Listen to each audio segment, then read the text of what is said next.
This week on Forward. We're pushing back against what our mutual friend Dean Phillips talks about, which is this Angertainment industry. And the real impetus of running was try to push back against that. Western and Southern Colorado have been ignored enough that I really wanted to focus on what real representation looking like. The people want common sense approach for the 95% of the people that are not spending their whole life on cable news networks and Twitter. People just want real solutions by real people.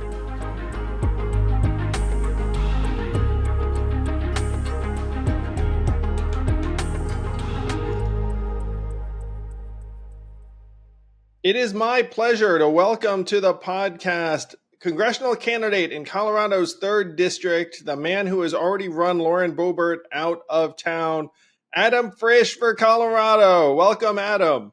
Hey, buddy. Nice to see you, Andrew.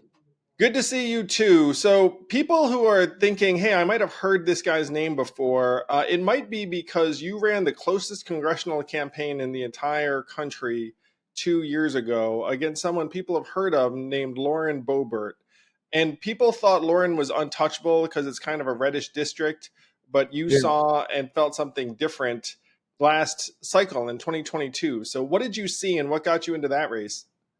Thanks, Andrew, and it's great to be back with you. There's this political industrial complex out there that doesn't put a lot of weight on what I would call with humility candidate quality. And that's either on the good side or the bad side. And to remind everyone, even though we are looking forward to revisit where we were in 2022, there were some comments made in the summer and the fall of 2021 by Representative Boebert. I spent a lot of time with my son Felix and my wife Katie and my daughter Quintessa, and we started having these conversations. And I came to the realization that with Jim Jordan and Paul Gosar, Matt Gaetz, Marjorie Taylor Greene, a lot of these other kind of extremist Angertainment industry people out there, that they all are in like 30 and 40 point leaning districts, which means they have layups. And I saw that Representative Boebert only won by about 5%. It became 10% when the district got moved around a little bit in 2020. And I just thought that I'm going to work on building what my mom calls the pro-normal party coalition, run as who I am, which is a pretty common sense conservative Democrat. And we were going to build this coalition in a district that is 22% Democrat, 32% Republican, and 45% independent, which I was for 20 years as a voter and as a citizen. And so I just thought that there was an opportunity to kind of make this case. And while I did not seek the national stage, I didn't think about running for federal office after some city council time. That was elected community service. I did realize, oh my goodness, Felix, if we start to get close, it's going to turn into a big deal. And it turned into a big deal. Well, it did that. So by way of background, you're a small business owner, a city council person in your community. I think you've been on a county board. So you'd been around public service a lot. And you saw, wait a minute, this Lauren Boebert person that everyone thinks is essentially immune from challenge. Like I think she's actually challengeable. So when did you start feeling that you're like, wow, this is actually going to be a really close race? Yeah, and so we're pushing back against what our mutual friend Dean Phillips talks about, which is this Angertainment industry. And the real impetus of running was try to push back against that. You see some on the Democratic side, but a lot of it on the Republican side. And Western and Southern Colorado have been ignored enough that I really wanted to focus on what real representation looking like. And so I just knew, I wrote a 2-page paper to myself like 3 years ago, and everything that I wrote there is kind of playing out. That people want common sense approach for the 95% of the people that are not spending their whole life on cable news networks and Twitter. People just want real solutions by real people.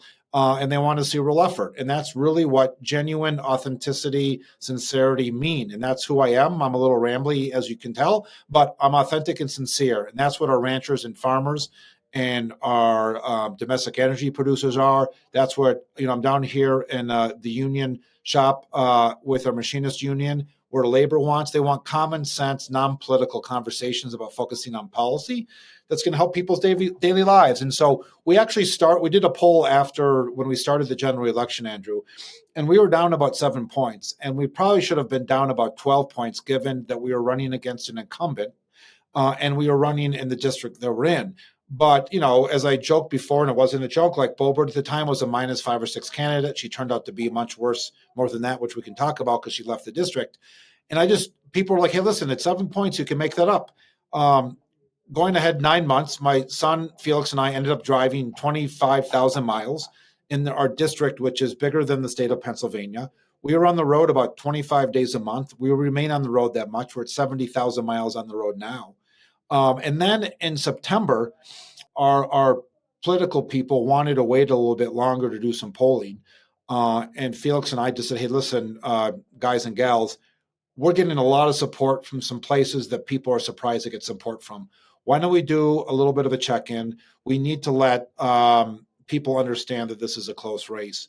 And even though a lot of our team wanted to wait, we ended up going out there and do some polling, and we ended up being around this time last year or 2 years ago, end of September, we were down 2 points. Wow. And when people were down 2 points in the margin error of around 4, that's when we started to get some national recognition.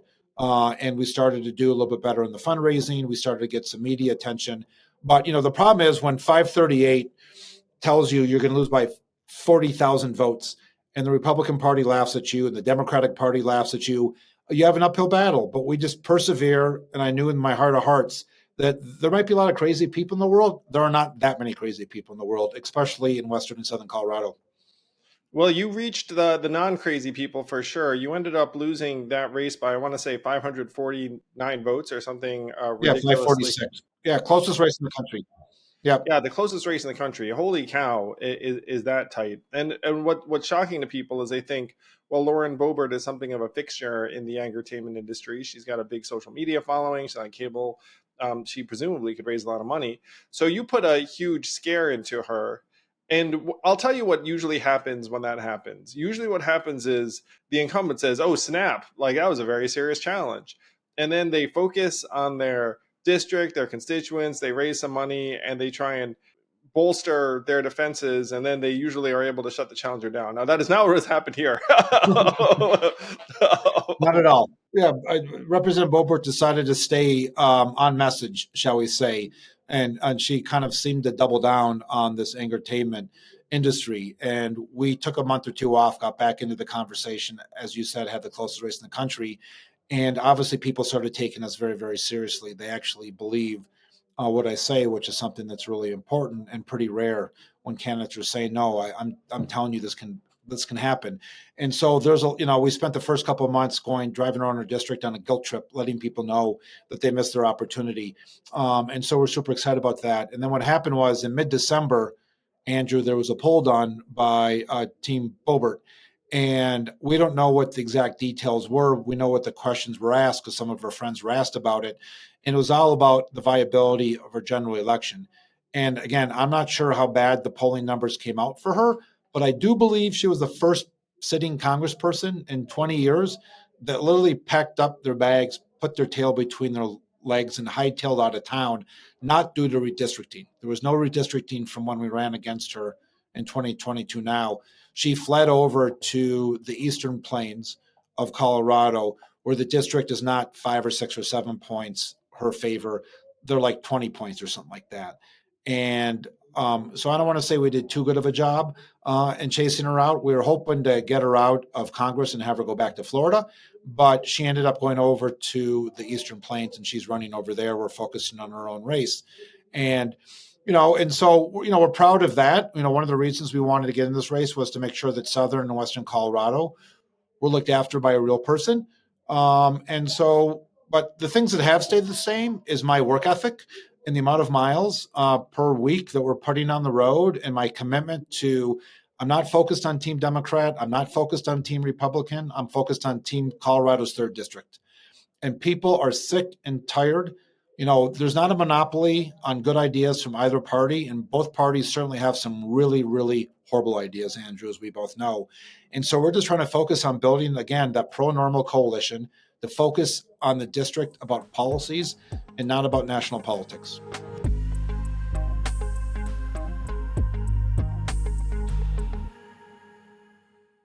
Hello, YouTube. Please do hit that like and subscribe button. And don't forget, you can ask questions at mailbag@andrewyang.com. See you on the interwebs.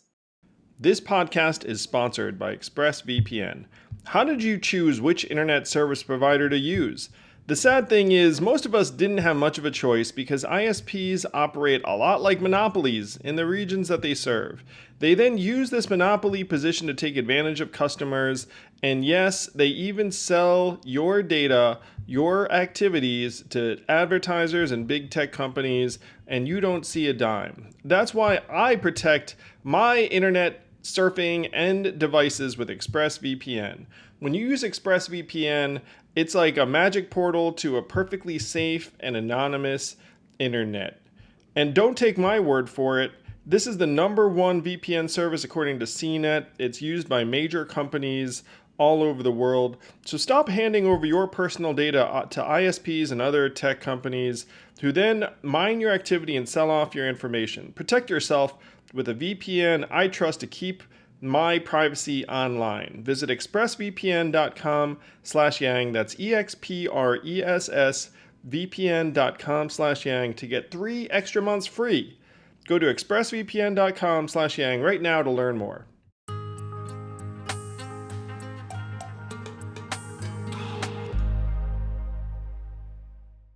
Yeah, you are very much a coalition builder, spiritually independent. One of the ways you reflected that independence was you were one of the only congressional candidates who called on Joe Biden to step aside when there was like the pass the torch era. Yeah, yeah, After after the disastrous debate with Trump, and it was very unusual for a candidate to make that kind of call. yeah. We were, from February of 2022 to July 1st, I never once mentioned the word Trump, talk about a presidential election, talked about MAG or anything. I was laser focused on who the voters of CD3 should be focused for themselves, their families, and their businesses and their communities. But obviously, we could not unsee what a lot of people saw. And it wasn't just a one bad night. I think there was a lot of kind of markers on the road, with all due respect to the president Biden, over the past couple of months.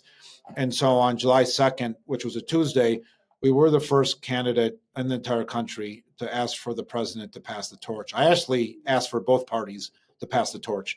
It fell on deaf ears on the Republican side. And again, we got a little beat up, and you've been in that situation as well. But we ended up having an op-ed in the Washington Post. We were the first person to say it. But my opening line in my op-ed and in my press release, Andrew, was like, only in politics is stating the obvious so rare. And that is just why I think that sentence with humility sums up why so many people are so frustrated with national politics. Everyone is just exhausted. And people can tell when candidates do not believe what they're saying, or that they're ducking and that they're hiding. Our opponent right now skipped 6 out of his 7 primary debates. He has yet to hold a single public debate. And as you know from your own public service, not showing up is not an option when you have real important issues that affect families on a daily basis. And so we stood up, we stood our ground, obviously played out. Sometimes, as you know yourself, you don't always like to be right, but sometimes you are right. And you just have to chalk that up to having true beliefs and not being afraid to speak one's mind. I try to do it respectfully as possible, but it was time to pass the torch, and it happened. Well, now even the folks who were on the other side of that debate are very excited with Yeah, that update. It's like that. There's no one like. It's like, oh, I I wish knew we it all could. the time. I knew it all the time. Or yeah, Yeah, and but I just want to give you credit for the independence and the principle. Really, I mean, it speaks volumes about how you'll operate in Congress as well. So Lauren Boebert fled the district, and now you have a new opponent who I dare say hasn't put anywhere near as many miles on. I think he's kind of counting on the partisans to bail him out a little bit. Now, the district has been drawn where it's going to be very, very tight.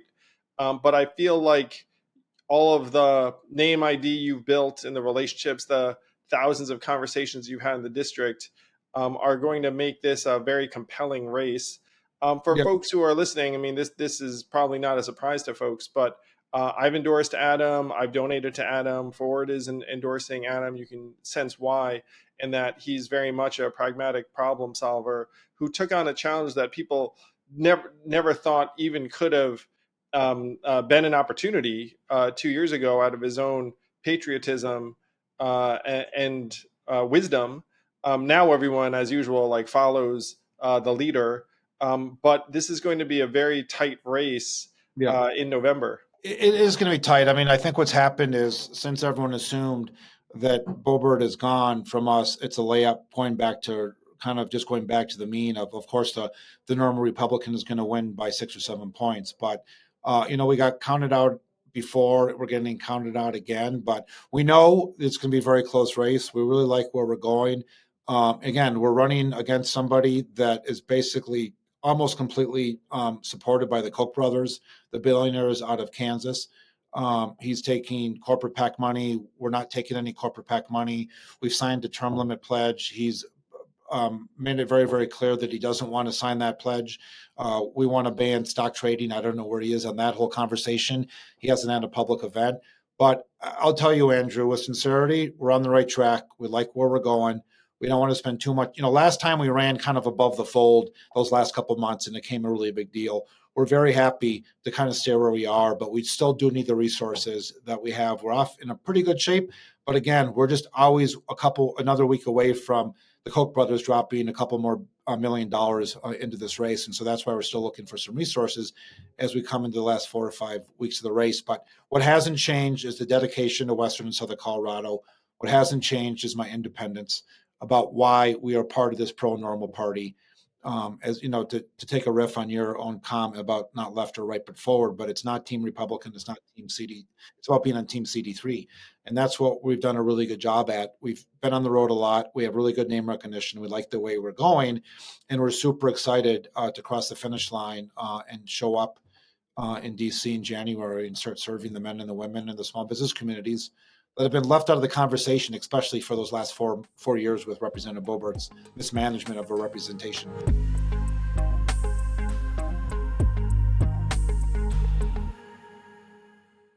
This podcast is sponsored by Helix Sleep. What can you do that's going to make you happier, healthier, more energetic throughout the day? There's not much, but you know what really, really could make that kind of difference? Investing in a proper mattress. That's what I did with a Helix Sleep mattress. I took their personalized sleep quiz. I got a Dawn Firm mattress sent to my door. And not only has it made a difference in my health and energy, but it's also become my kids' favorite mattress, even though it wasn't ordered with them in mind. Maybe it's because they love me so much. No, it's actually because the mattress is better. And if you don't take my word for it, GQ, Wired, everyone agrees that Helix Sleep is the mattress pick if you want a better night's sleep. Helix is offering 20% off all mattress orders for our listeners. Go to helixsleep.com/yang. That's helixsleep.com/yang. With Helix, better sleep starts now.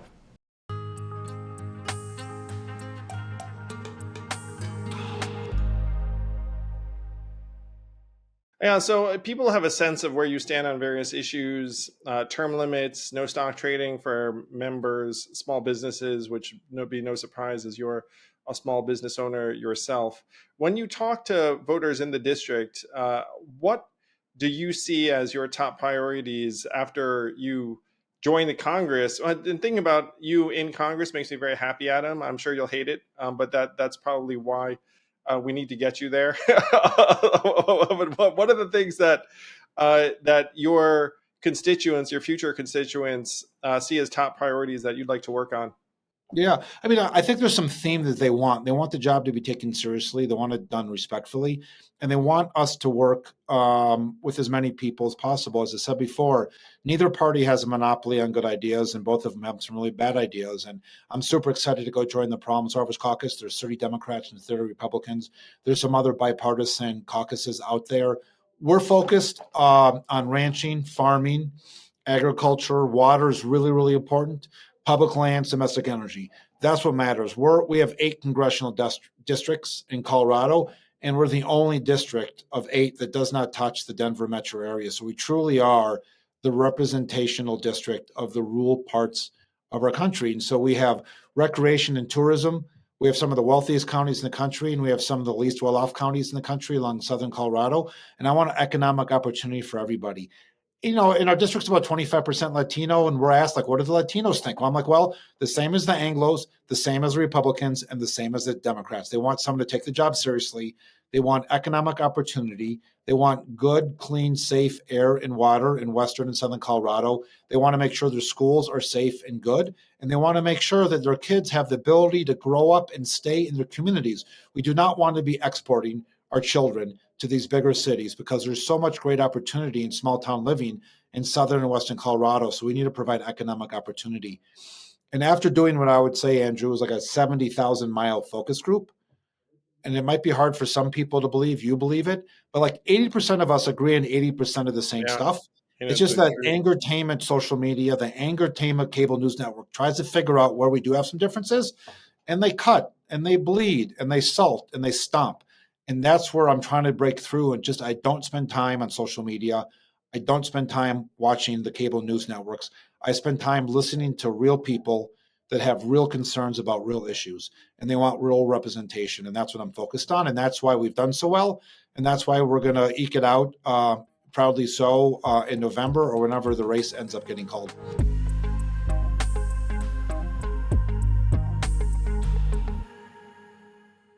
Hey all, if you know me, you know I'm not that handy in the kitchen, and I have become a huge believer and booster of Factor. Factor's delicious, ready-to-eat meals make eating a joy. It's so fast. You just pop that thing 2 minutes later, and you are eating a restaurant-quality, healthy meal, making you feel excellent about yourself. My favorite is the turkey chili with zucchini, and there is so much more to choose from. You never get tired of it. It fits any budget. It's fast, healthy. It is going to be the new Factor in your life. Yes, I'm a fan. Head to factormeals.com/yang50 and use code yang50 to get 50% off your first box and 2 free wellness shots per box while subscription is active. That's code yang50 at factormeals.com/yang50 to get 50% off your first box. Get Factor today. It's going to change the way you eat.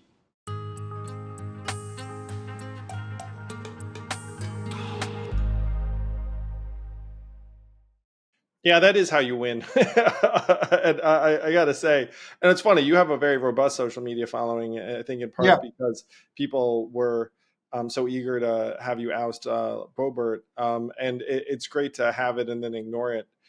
So you mentioned people and their kids, and you also talked about a guy named Felix very early on. So folks should know that Felix and I spent some time together when Felix was working on the Dean Phillips campaign, when Dean was actually bravely challenging Joe Biden because he thought that there needed to be a different kind of nominee, which Dean, I think, has been very much borne out. And so Felix has been this companion of yours through, at this point, 90,000 plus miles. Is that right? I feel like he's come of age in that vehicle of yours. Yeah, no, it's been, no matter what happens, we've driven 70,000 miles, and 50 of them have been a 50,000 mile father-son road trip, which is a pretty unique opportunity for both of us. Obviously, I've got the better end of the deal on it, but Felix seems to stick with his old man. So we're happy about it. Listen, he was 16 in a junior high school when he decided to take his junior year of high school to do it online. And he was campaign wizard during the day and junior high school student at night. And then he went back to school for his senior year, and he's taken a gap year for his senior year to work in this campaign. And he's instrumental, not just in supporting me mentally, but he's instrumentally involved. As you know, he's a political whiz at any age, let alone at age 18. So we're super excited to have him. Our plan is to show up in D.C., work together there in Congress on staff, and then he'll go off to college in the fall of 2025. And we'll miss him, but I think it's just been a great opportunity, the chance to have some help from his sister and my daughter Quintessa, who's a senior in high school as well, on a lot of the editing stuff. And as I think I mentioned before, my wife Katie is pretty much the chief operating officer Both my wife and I have a strong business background. She comes from a banking background and a management consultant background, and just as importantly, her helping run her family's manufacturing business. And as we all know, it's getting harder and harder to run a manufacturing business in the United States. And so just having some, a lot of these campaigns are long on political ideas and short on operational management. And what we've all learned in the business world, it's 10% idea and 90% execution. And where I think a lot of campaigns go wrong is everyone has a good idea, but they don't have good execution. And we're running a very execution focused race. Because to me, we have the policies down. We're doing well in our fundraising. We still need more support.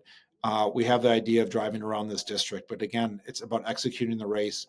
The last 4 weeks is going to be all about getting out the vote and getting our message and driving around the district more and more. So we're honored to have some time with you and your followers. Well, as a parent, the idea of a father-son 50,000-mile road trip certainly brings a smile to my face. And Awesome. I would love for my people to get behind your campaign to make sure you win. If they want to help, where can they go and what should they do? Yeah, that's great. We do have a couple 100,000 people on a variety of social media platforms, and whether it's a social media handles or a website, it's Adam for Colorado, Adam FOR Colorado.com. There's a couple things up in the top right corner. There's a donate button. We still need funds, so thank you for that. But we also have a volunteer button, which is just as big as our donate button because it's important, especially this last month of the campaign. You can go up there, and obviously the most effective volunteer are people that are in our district and then in the state, but there are ways to help out even if you live outside of CD3 or Colorado. So please go up there. And then, one of the things that we're really, really proud of, Andrew, is that our average donation is $28 or $29. We have a lot of donations, but the average donation is $28. No corporate money, no corporate PAC money. We're really proud of that. So as you know, you do not need to pull out the $3,000 check to be effective in our race. And so the $10s and $20, the $50 and all the way up, it's really great. We're super honored to have so much support, but we'll continue to work really, really hard. And outside the financial support, go in there and answer a couple quick questions on the volunteer. We do not take your name and sell it to anyone else. It's only for our own use. And I'm just here to champion everyone. Please make sure you go out and vote. It's really, really important, especially for those on the younger side. I'll say one last thing, Andrew, that if people who voted in 2020 were only 40 and above, Donald Trump would have won this election. So whether you're a supporter of Donald Trump or not a supporter of Donald Trump, the 39 and under crowd already has had a huge effect on our country's history and our political outcomes. So just make sure you vote. And in Colorado, it's great because we have 100% mail-in ballots, but we really need help getting the message out to vote. And people can do that outside of the state as well. AdamForColorado.com. I gotta say, guys, even if you spend any time with Adam, you see, what is he? He's pragmatic. He's no nonsense. He wants to get things done. He just has that approach to the world. And we're going to be very, very well served to have him as a member of Congress, regardless of whether you're in Colorado's 3rd District or not. But check out the map. Maybe you know someone. Go donate, volunteer, and let's get Adam into Congress and Felix off to college. Yeah. Andrew, thank you for everything you've done for the Forward Party and our country. And this is about Team Pro Normal, and there's more and more of us joining that crowd every day, which is great. You're a big leader of that. We should rebrand, my friend, the Pro Normal Party. Let's go. Here we go.